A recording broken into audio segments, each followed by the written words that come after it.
So we need to go back to the boat because we're out of the house. We haven't got a boat to go back. So Ross needs to finish this. Yeah, I'm finishing it in the backyard. So that he doesn't have to paddle back. I don't mind paddling. I'll just rowing, rowing. Anyway. I'll just ride on the tide. I haven't got the energy to row. That's not a bad idea. Hopefully it floats so we're really stuffed. It better float. Ross just said he was thinking he had to Sikaflex everything. But because he's actually cored all the holes, that's one less job he has to do. Don't need to. Which is all good news. Haven't even put the handles on it, but we'll get around to that. It's been a bit of a big week. Good thing is you've pre-drilled everything.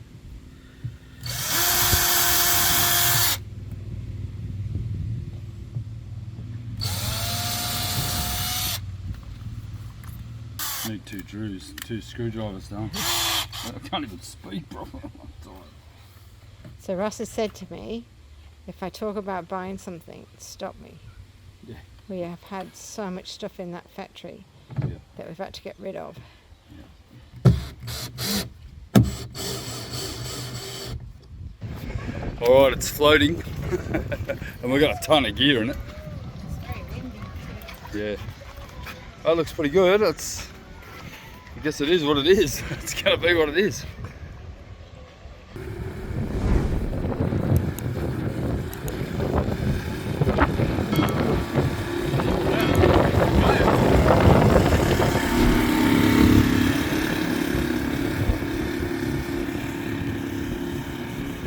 And that's a 5 horsepower engine.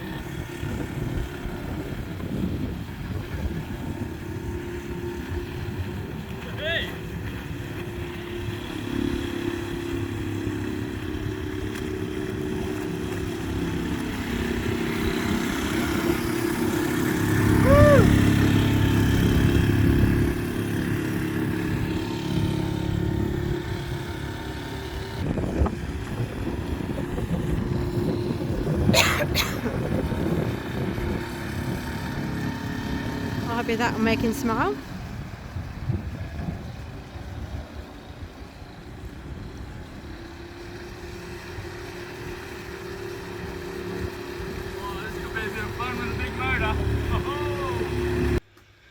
Oh no, I had to do a bit of a repair this morning. Got back to the boat ramp. That scupper there had like a pinhole leak. Not impressed, so I've had to repair that because it started raining. But anyway, the Sikaflex was all the way around except for the last millimetre for some reason hadn't squashed in, so I've made sure I've put tons of Sikaflex in there to seal it up. I'm just hoping it dries before we go back to the boat tonight. It's looking pretty flash now. Just need the piece of foam here where I stuffed up and some on the floor, and she's done. There's not much more I can do. Took it for a spin yesterday. Yeah, it's a bit different. It's faster. It certainly is faster. It trims well. The only thing I would say is that you can't turn too quickly because the back sugar scoop, these little sugar scoops here, suck all the air out of the water, or all the water out of the water, and leave you with a bit of cavitation, particularly if you're on a lean. So hopefully a bigger motor will sort that. We're going to have to get the same size leg on it, and yeah, but otherwise it went really well. It certainly handles a load, and the great thing is I can walk along the gunnels. I can actually walk all the way around it. Haven't tried walking on the back step while it's in the water yet. Certainly yeah, it might be alright if there's someone balancing the other side, but not really sure how that's going to go. But anyway, we'll keep moving on. I've just put our Synergy logo in the boat just to remind me where it was built, in our Synergy Boatworks factory, and yeah, that's not too bad. I've done a couple of mods to the trailer. Still got to do a few more to get it all finished, but yeah, not too bad. We just got back from a week in Tasmania and went up to see Mum up in the Blue Mountains, and we've come back to this.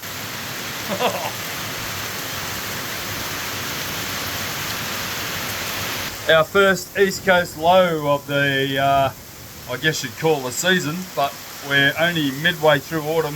East Coast low this weekend, 100k an hour winds, potentially inches of rain. So we are down on the boat watching the boat because we're a bit concerned about the whole situation at the moment, but there's some serious wind blowing through now. Darren and Liz are still in Europe. They're over in Portugal at the moment, and Michael's up here on his boat. He just disappeared. But wow, that is heavy rain. That is absolutely torrential, and we're going to get hammered this weekend. We're facing probably a couple of days of not being able to go anywhere, so I've just hung the tender up. I didn't want him bashing around on the boat, and having it on the davits is always better. I've pulled the bung out of it to let it drain, but wow, I'm even getting drenched underneath this massive hardtop of ours. So, looks like we're inside for the weekend. Plenty to do, eh? Plenty to do inside though. Yeah, plenty to do inside. Yeah. Like glass of wine. Yeah, I've just had a beer. Look at the rain on the window, it's just insane. Pretty typical Aussie storm, Aussie summer afternoon storm, but this is going to hammer us for the next 2 or 3 days. There's a big triathlon on starting tomorrow at lunchtime, and God knows how they're going to go because the swells are supposed to be 8 to 9 metres just over the other side of that bar there. Big surf coming in, wild stuff. But anyway, we're back. We're just unpacking our bags and back from holidays, and nice to be back on the boat where we can keep an eye on it.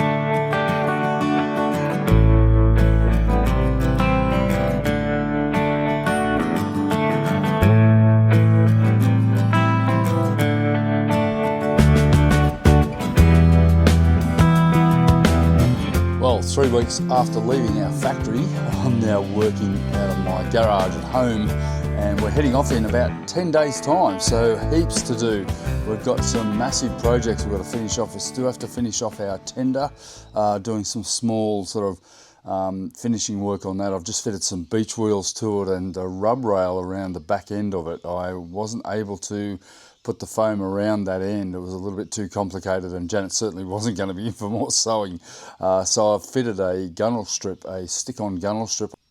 And right now I've just ordered and received another 560 watts of solar.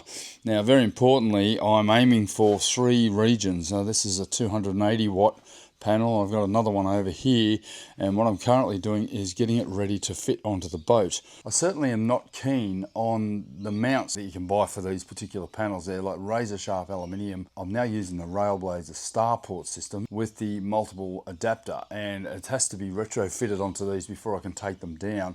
The other Starports are actually in the mail now. They should be here tomorrow, so therefore I'll be able to put on another 560 watts of solar. All up, we're going to have around 2 kilowatts. That's the plan. Is 2,000 watts of solar should be more than enough for our needs. We've got 800 amps of lithium on the boat, so we're finding that we're actually managing no problem at all. The lowest we're getting down to is around 30 to 40% at night, and that's with a full day's usage of everything. And as soon as Janet turns a hairdryer on, it just eats it up. Actually, no, we've got electric heating as well. We do have a diesel heater I intend to install as well. However, our electric heater is 1,000 watts, and that can certainly be enough to take the chill off, because we're heading into winter here. It's April now in Jervis Bay here, and we're heading north because the winter is about to set in the next couple of months. Our winter, you know, it's basically like today, 20 degrees max, and you know, down to 4 or 5 at night. So that's Celsius, obviously, and it's pretty comfortable. But on the boat, we just want something to take the chill off during the night, and certainly in the mornings before we get up. But yeah, anyway, Janet certainly won't tolerate cold after growing up in England. So these panels are solid panels. They also have a anti-shade thing going on as well, but this will be region 2. I'll have 500 watts on the helm side, 500 watts on the other, and hopefully around about another 1,000 watts on the back solar arch that I've just built. But anyway, these are going to go down tomorrow. I'll just show you the mounts I'm putting them on them. So these multi-adapters are actually great for mounting solar panels. You've generally got a small hole that you can actually feed this through. It does take a different bolt to put them on, and always make sure it's 316. I'm not even sure they are 316, the bolts that come with this Railblazer stuff. Originally a Kiwi company. I think now they've been taken over by an American company. I'm not really sure who it is, but they're very hard to get now. So I had to get these from New Zealand. You couldn't even find them in Australia. There was a couple of shops that had 2 of them, but I needed like 16 of them. So they're about $20 for 2. And yeah, that's cost a fortune, but the mounts are superior, and I can remove the panels easily. and clean underneath. You know, reconfigure if I decide to. I love the Railblazer products. I love all of them. In fact, all the lights and the fishing rod holders and all the things that come with them.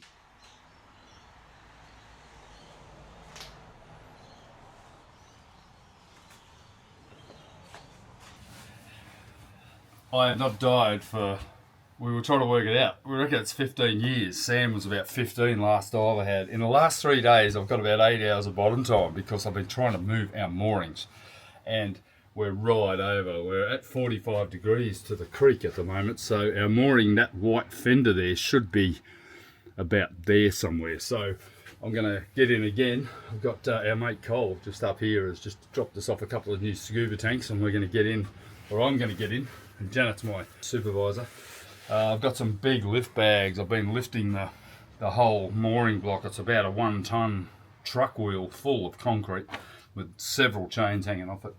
And we're hoping to beef it up a bit. But anyway, it's been a bit of fun. So I've done plenty of diving because I wasn't really sure I was ever going to want to dive again. But it sort of sparked me a little bit. I'm thinking, good, because I want to. Thinking diving could be good. But I've got a broken wetsuit and I've actually had 2 bouts of hypothermia in the last 3 days. Even though we bought him a brand new wetsuit that was 7 mil, he decided it would in this shallow water, it would probably too much anyway. Now I'm going to take a camera in. I don't know how this is going to go, but I'll put it in my BC pocket and see if I can get a bit of film of the shit fight that is once I've got the and Russ is task loading like crazy underwater considering he's... You couldn't task load anymore. I mean, you did do a course in... Oh, I've done search and recovery dives and a bit of commercial diving, so it's not really anything outside of the field, but it's a long time since I've done it. And the water's clearing up. Yesterday was 0 visibility. Today it looks like it's about a 1 foot visibility. So, and thanks to Cole, he's dropped it all off. This is my scuba gear, but his tanks, he's given me some air, which is really good. Fantastic. And the lift banks, of course. Oh, we lost some weight. I've got big guts and no hips, like every man. As a dive instructor, he had no gut. Look, moving a concrete block with an airbag. Think about places to dive, like Bowen Island. Right, could you pass me the lift bags? Yeah, sure.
So where I want to be, Janet, Yeah.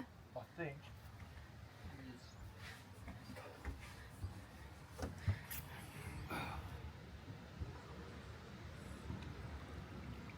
about here, 10 foot back, 10 foot across. Yeah. Because I can see you today and I couldn't see you yesterday. Oh, good. Yeah, it's still pretty shitty. Yeah.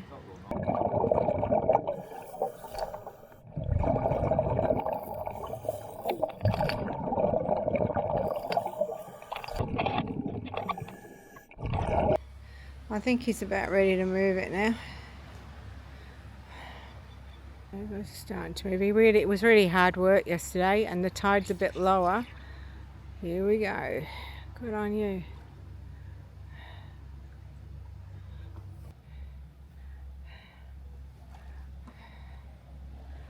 Moved a bit that way, but you've moved, when I wasn't watching you, you obviously went that way because you're much closer in line with that mooring ball. That way now. Yeah, because you're much closer in line with that mooring ball. Oh, I see. Yeah. I definitely moved it. Yeah, and I think you must have gone that way because I was watching the boat. I don't care about the boats. They won't run over this. Well, really sorry, darling, but I am worried about the boats. Good job I am.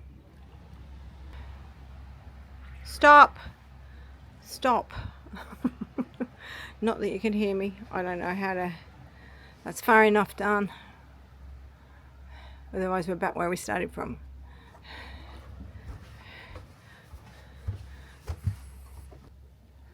Stop. Good. You've moved that way. What do you reckon? Any further? No. No, I don't think Is that so. right? Yeah, and you're almost on line with that mooring. Yeah, I think it's good, but it's up to you, Don. I'll just go another couple of feet. I don't think you need to go any more than that. Alright. There's one very angry octopus down here under this. Oh, really? He keeps eating me every time. How cool. What, he's on the mooring? Huh? He's on the mooring. Under it. Don't move it more than a foot, Ross. You don't need to. I'll just do one more foot.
For some months now, we've been using electricity to heat our hot water. Now, we do have engine fittings to run the hot water, but the reality is I've got my hot water system is above the engine. And that's not ideal because there's very easy to get a loop of air caught in the coolant line. So I've come up with this solution. It involves Janet sitting on the engine with red coolant all over her. And I'll show you the setup in a moment, but what we have to do is work out a way to get the coolant in, up and around. I imagine there's a coil inside the hot water system, and back down and through to the other end so I can go back into the engine block.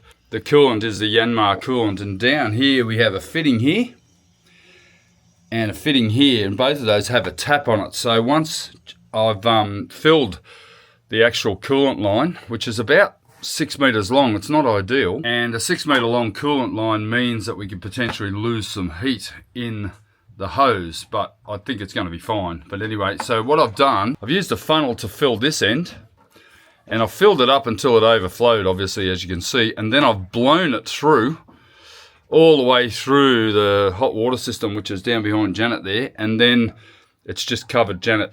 And then all over me. And then all over Janet. So Hey. technically we've removed the air out of the high part, and now what I need to do is pour enough in here to top it up. But the first thing I can do is hook up this line that Janet's got a thumb over down onto this fitting here. So I've got a nappy wrapped around it to try to catch any excess. Dog nappies, by the way. Yeah, dog nappies, yeah, puppy nappies, because we're cheap. And, well, not that cheap anymore. Nothing's cheap anymore. But anyway, so I can get that hose, that's return line, back into that fitting there. And then I can move this one onto there when it's full with my thumb over it. So there's going to be a mess, but anyway, at least it's getting done. And then we'll be able to run the engines and heat the water, or run the engine, heat the water without using our power. Because at the moment we're using our power, our electricity, to heat it. And it's taking priority over things like the coffee machine and the heater. And the heater is about to be required here because it's starting to cool off here. Last night it was about 4 degrees when I came home after delivering Janet to another one of her social engagements. Like, I think you had 3 yesterday. You're only jealous. 2 the day before. You're jealous. I'm going to come back as a woman from Vincentia and Huskisson. That's my Careful. plan because they have a good life, don't you, You worry? have to work at it. You have to work at it. You can't just stay home. You have to, I like my own company. Yeah, I know. I love everyone else's company, but occasionally I just want to be on That's my fine own. too. Yep. So. Yep. Okay, so this has taken some thought. Now, the other thing we did too is I calculated the volume of the inside of the hose. Luckily, Darren said, just go onto Google. Gemini spat out 1.2 litres of coolant, and I think it's looking pretty accurate. I've already put in about, probably 800 mil. I reckon I've got about 400 mil to go into this hose, which hopefully has the remainder of the air in it. And then we've got to burp the whole system through, hopefully through the expansion tank. But at least we've got coolant in the line, because without coolant in the line, you'll overheat the engine with another litre of coolant running through that without overheating the engine. So typically you'd put your hot water system below your engine and then you don't have this issue, but I didn't have a place for it, unfortunately. Now I know there's a bleeder down on the engine for the coolant, but it's below all of this, so I think I'm better off just doing it this way and then see if I can use the expansion tank as the... Trick is not to pull this in too quickly so the air can get out.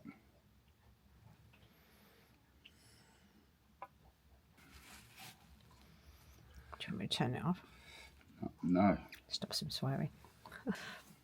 Capture the moment, Janet. In reality, not one of these, oh, it's all nice living on the boat. This is freaking hard work. I spent 3 hours in there yesterday. Oh, there we go, the sympathy boat. Yeah, well, I did. I spent 3 hours in there yesterday.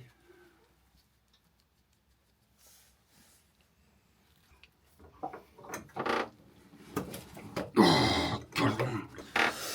Talk about... Oh, yeah. Don't pull it off with it. No, it's on. Okay. It's on. I think we caught it all. Unbelievable. Sorry if I'm making everyone sick.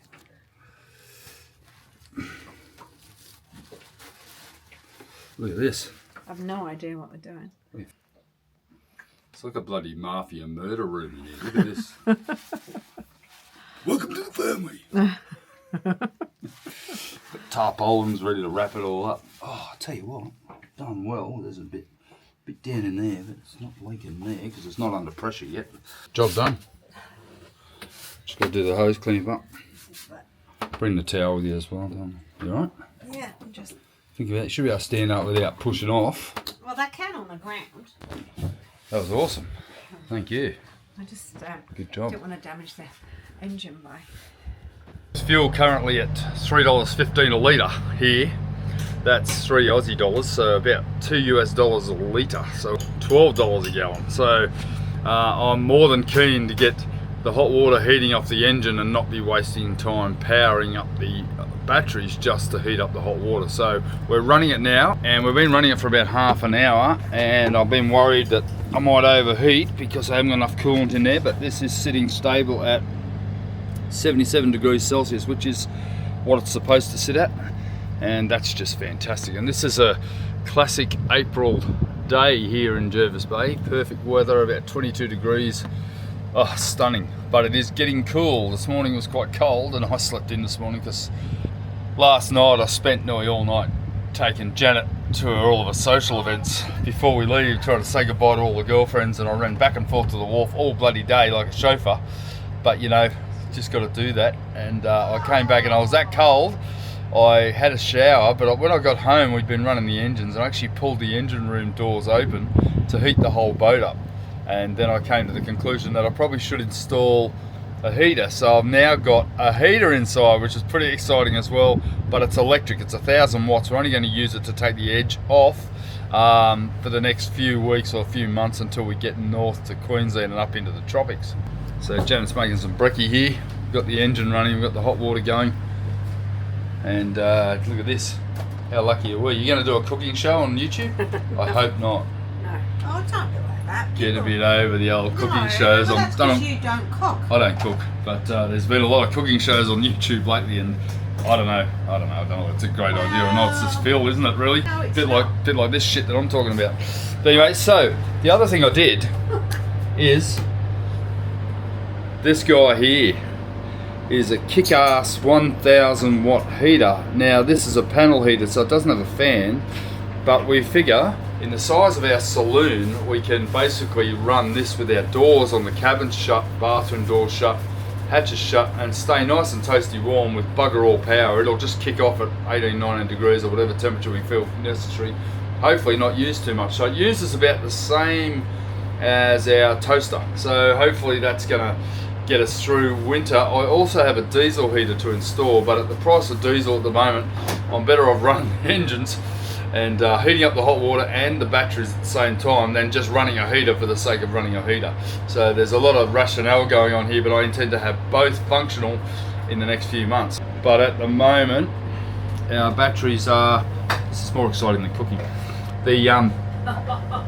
The batteries are charging up. We're getting 111 amps out of the motor and 266 watts of solar. So yeah, it's not too bad. We're getting 111 amps. We're at 49%, and you can see there, I don't know whether you can see it, but 111 amps off one alternator plus about 14 off the solar. So that's pretty substantial, and that negates the need for us to ever have a generator, because we've got two alternators feeding the house, and I'm only running that off one engine at the moment, and basically that is really good. And at the moment it's heating up the hot water too, so I'm pretty excited about that without running the power. So tons going on this morning, very excited, as you can tell, with our result of the funneling and all the hoo-ha we went on with the coolant. This kick-ass heater, I tried it last night because it was pretty cold, and it's bloody brilliant. Absolutely amazing thing, and nice and simple. And the simpler the better. It's 240 volts, but yeah, nice and simple. It just sits on the wall there beside our panel, and yeah, just does its job, does what it's supposed to do, nice and simple and no noise.